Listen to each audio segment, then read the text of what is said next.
Good morning, and welcome to World in 15, your trusted source for comprehensive coverage of today's most pressing events, delivered with accuracy, integrity, and insight. On Monday, China accused Britain of recruiting a married couple employed by the Chinese central government to spy for its MI6 intelligence service. This allegation comes amid a series of espionage accusations between the two countries. Shall be reporting on this. China's Ministry of State Security, NSS, claimed it had uncovered a major espionage case involving MI6, identifying two significant moles within their ranks. This announcement follows recent espionage-related charges in the UK, including 3 individuals accused of spying for Hong Kong's intelligence service and 2 others charged with spying for China. According to the NSS, the alleged spy, identified only by his surname Wang, held a position with access to core confidential information within a central state organ. Wang's application to study in the UK in 2015 was allegedly expedited by MI6 due to his valuable access.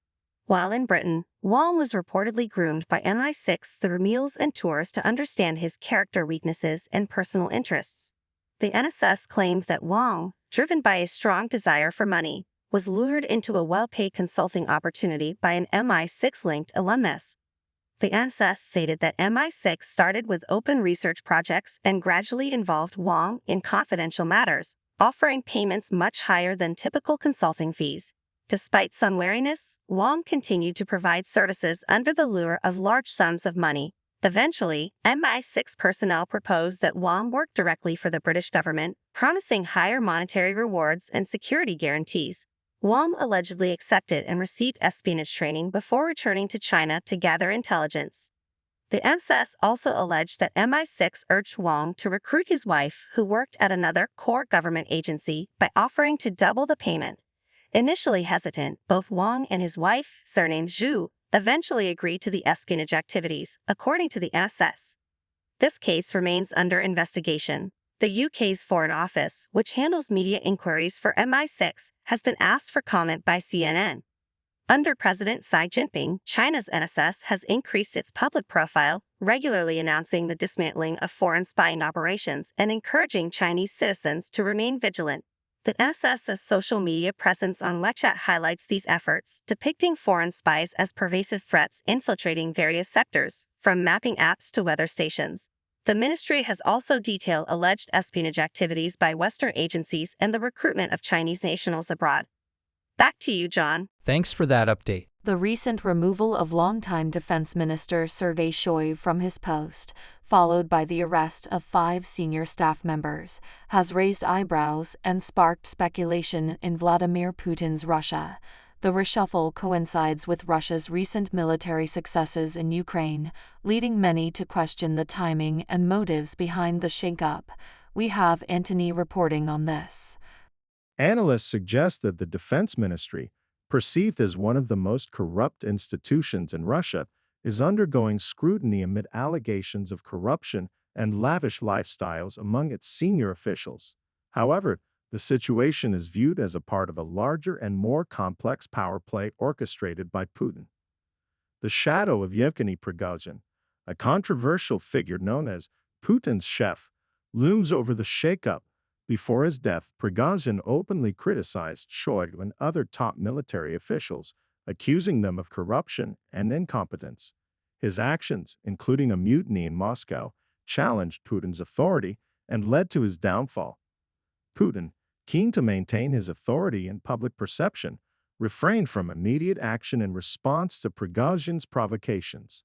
Instead, he waited for the right moment to assert control over the defense ministry, particularly after his re-election in March. The appointment of Andriy Belousov, a civilian economist, as the new defense minister signals Putin's intention to streamline the procurement process and manage the vast defense budget more efficiently. Russia's increased defense spending, prioritized over social expenditures, reflects its transition to a wartime economy in the face of ongoing conflicts. Ultimately, Putin's primary interest lies in achieving victory in Ukraine while maintaining stability and control within Russia. The changes within the defense ministry are seen as strategic moves aimed at furthering these objectives, rather than simply addressing allegations of corruption. Back to you, Bella. Thanks for that update. North Korea has announced that it will temporarily cease sending balloons filled with trash to South Korea, following Seoul's report of hundreds of such airborne waste deliveries crossing the border. We have Jensen reporting on this. According to North Korea's Vice Defense Minister Kim Kang-il, the decision to halt the trash balloon launches comes after claiming to have sent a total of 15 tons of trash to South Korea. Kim stated that the balloons were launched as a response to South Korea's long-standing practice of sending anti-North Korea leaflets across the border. A South Korean official responded by pledging unendurable measures against North Korea for the recent trash balloon incidents. These measures will be specified in the coming days. Additionally, South Korea mentioned the possibility of resuming the use of loudspeakers to broadcast propaganda across the demilitarized zone, a practice that had been suspended since 2018. South Korea's Joint Chiefs of Staff confirmed that the balloons contained no harmful substances, unlike a previous incident where used toilet paper was found among the debris. The balloons and debris were discovered in various locations, including Seoul and several provinces. The recent tensions over the trash-filled balloons highlight the ongoing animosity between the two Koreas, who remain technically at war since the Korean War ceasefire in 1953. North Korea's leader Kim Jong-un's sister Kim Yo-jong described the balloons as sincere presents.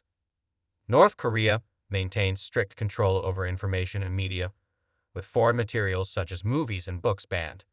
Despite some softening of restrictions in recent decades, particularly during periods of thawed relations with South Korea, North Korea has tightened regulations in recent years amid diplomatic tensions. Back to you, John. Thanks for that update. The Maldives has announced it will ban Israeli passport holders from entering the country amid its war on Hamas in Gaza. We have Alana reporting on this. The Presidential Office of the Indian Ocean island nation, known for its luxurious resorts and endless white sand beaches, made the announcement in a press release Sunday. Maldivian President Dr. Mohamed Muizzu resolved to impose the ban following a recommendation from the cabinet. The release said, "The country's laws will be amended, and a cabinet subcommittee will be established to oversee the efforts," the president's office said. Following news of the ban, the Israeli Ministry of Foreign Affairs recommended Israelis avoid travel to the island, and for Israeli citizens staying in the country, it is recommended to consider leaving, since if they fall into distress for any reason, it will be difficult for us to help. The president announced he is appointing a special envoy to assess Palestinian needs and is setting up a fundraiser to assist our brothers and sisters in Palestine with UNRWA, the release said. Muizzu will also conduct a nationwide rally under the slogan, Falastina Aikudivhin, which translates to Maldivians in solidarity with Palestine. The news comes just a few days after the president condemned an Israeli airstrike attack on a displaced camp in Rafah, which killed at least 45 Palestinians and injured more than 200. Together with the government and people of Maldives, I call for an immediate ceasefire, an end to violence, and unhindered humanitarian access, the president posted on X last week. Back to you, Bella. Thanks for that update. India's relentless heat wave killed 33 poll workers as the country concluded its final day of voting in the world's largest general election, officials said, underscoring the impact of searing temperatures in recent days. We have Jordan reporting on this. The workers died in the northern state of Uttar Pradesh, the state's chief election officer, Navdeep Rinwa, told reporters at a news conference. Their families will receive $18,000 each in compensation, he added. Voters and election workers have endured an extended period of unusually high temperatures across much of the country's north as India voted in a 7-phase election that began on April 19. The last phase took place on June 1. At least 61 people have died from heat strokes, heat exhaustion, dehydration, and other heat-related illnesses since May 24, according to local health and government officials. Of that number, at least 43 were election workers, authorities said. Election duty is compulsory in India for public sector employees. They're assigned by the Election Commission before polling begins. Home to more than 1.4 billion people, about 969 million were eligible to cast their vote, more than the populations of North America and the European Union combined. Election rules state that voters should be no more than 2 kilometers, 1.24 miles, from a polling station. To carry off such a huge election, India relies on a network of some 15 million polling officials and security staff, with some of these election workers traveling via road, boat, camel, train, and helicopters to reach citizens across the vast nation. Northwest and central India have been experiencing maximum temperatures above 42 degrees Celsius, 107.6 Fahrenheit, with some towns even crossing the 50-degree mark, 122 Fahrenheit, according to the Indian Meteorological Department. The capital territory of Delhi sweltered to its highest ever temperature of 49.9 degrees Celsius, 121.8 degrees Fahrenheit, last week, as the oppressive heat wave forced authorities to impose water rationing. Before voting began, the Election Commission of India announced several measures to account for high temperatures during voting, such as making water available at polling booths and setting up tents for shade.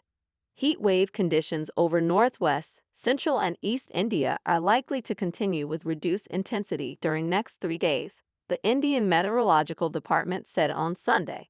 India is among the countries expected to be worst affected by the climate crisis, according to the Intergovernmental Panel on Climate Change, threatening its development while risking reversing its progress on poverty alleviation, health, and economic growth.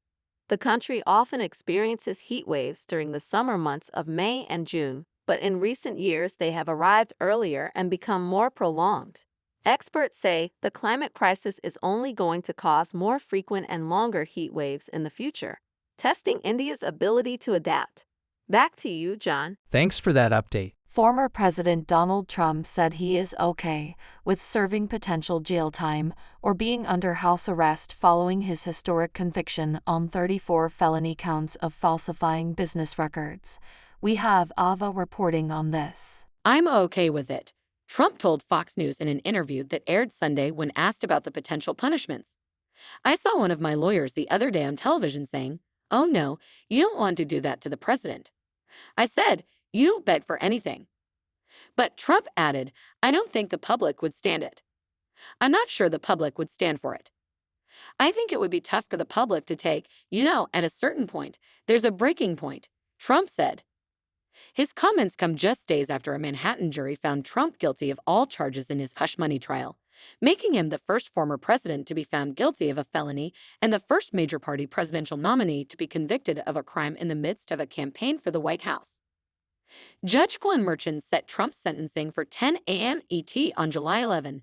Merchan could sentence Trump to probation or up to 4 years in state prison on each count, with a maximum of 20 years. For now, the former president remains out of prison as he awaits sentencing. He maintained in the Fox News interview that he didn't do anything wrong and railed against the sick people involved in his conviction. "I'm fighting for the Constitution," Trump said, adding that the trial had been tougher on his family than himself. Speaking specifically of his wife, former First Lady Melania Trump, the former president said, "She's fine, but I think it's very hard for her. I mean, she's fine. But it's, she has to read all this crap." Asked about the prospect of seeking political retribution should he win the 2024 presidential election, Trump said that while just succeeding sounds beautiful, it's awfully hard when you see what they've done. "These people are so evil. And at the same time, the country can come together," he added. Back to you, Bella. Thanks for that update. Bunk's CEO and founder, Ali Nignam, expressed optimism about the prospect of obtaining a banking license from UK financial regulators, aiming for approval by the end of the year or early next year. He acknowledged the potential differences in regulatory processes between the UK and Europe and emphasized the uncertainty of the timeline for approval. Despite the challenges posed by Brexit, Bunk is determined to re-enter the UK market, where it initially launched in 2019 but had to exit in late 2020 due to regulatory changes. Presently, Bunk operates under a banking license granted by the Dutch Central Bank. Thanks for that update. Thanks for tuning in to World in 15 for your daily dose of news and updates. Don't forget to hit that subscribe button and turn on notifications so you never miss out on breaking stories and insightful analysis.